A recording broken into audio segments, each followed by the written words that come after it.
Once Here on Blackpool Sands is a true story that was told to me by two incredible men that I had the fortune to meet in 1984. Well, I'm sorry, but amazing is in short supply at a Corkill.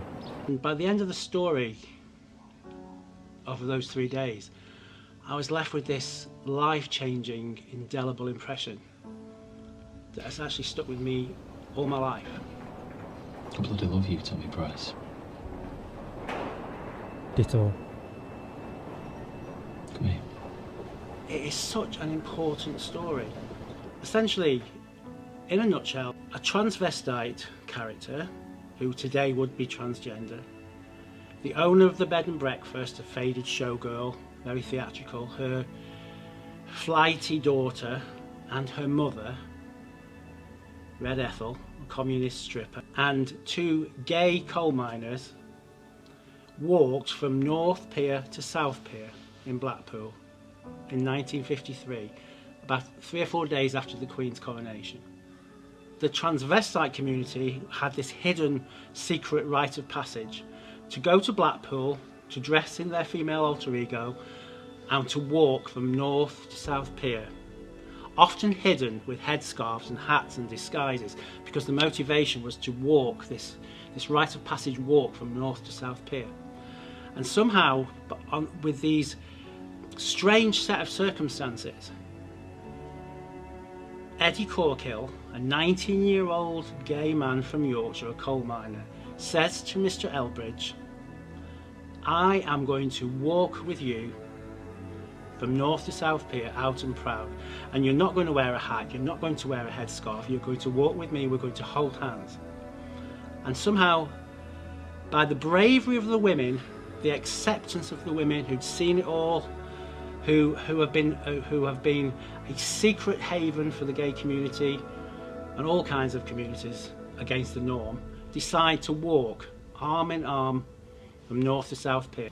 I'm playing James Elbridge. He's a transgender man who's staying at the bed and breakfast, and he's got certain conflicting feminine personalities that he tries to let out, and I think this repression of his personality is really reflective of the repression of the times in the 1950s. I thought you'd been somewhat excited this evening, salivating over your mysterious trip to Blackpool. All the things that used to happen in the 50s, they haven't gone away. They've just been redressed slightly in society. They're all still there. All those prejudices, they are still there. And being part of this film is a chance to fight against those prejudices. That's who the gay community is. And Tommy and Eddie Price spent their life fighting for gay rights.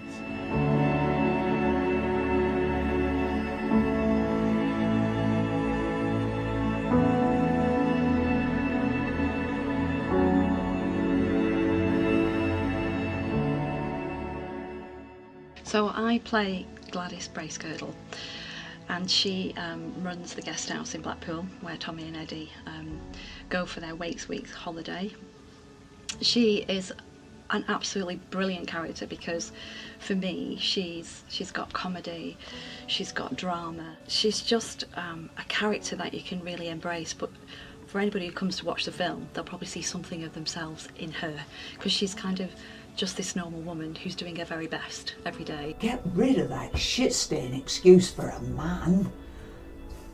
He won't ever leave it. That type never do. They want butter and margarine. Butter for best at home, and something that spreads easy on the side. We started this concept and I heard about it, and obviously it went straight into a play production. Making it into a film, I think, takes it to this wider audience and allows everyone to celebrate the film and celebrate the story. And I just think people need to get on board with this. And the minute they see information around it, they might watch this trailer, for example, this interview.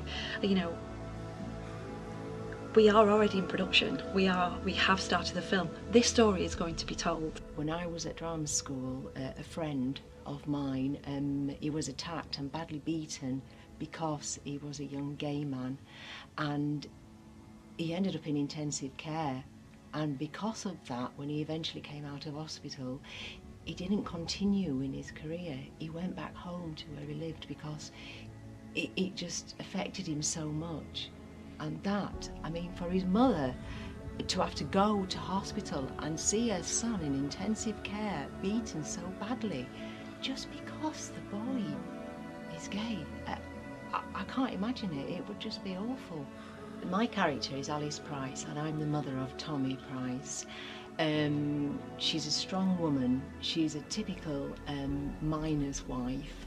Obviously, she loves her children, and she loves Tommy very much. She knows about Tommy being gay. She knew before Tommy did.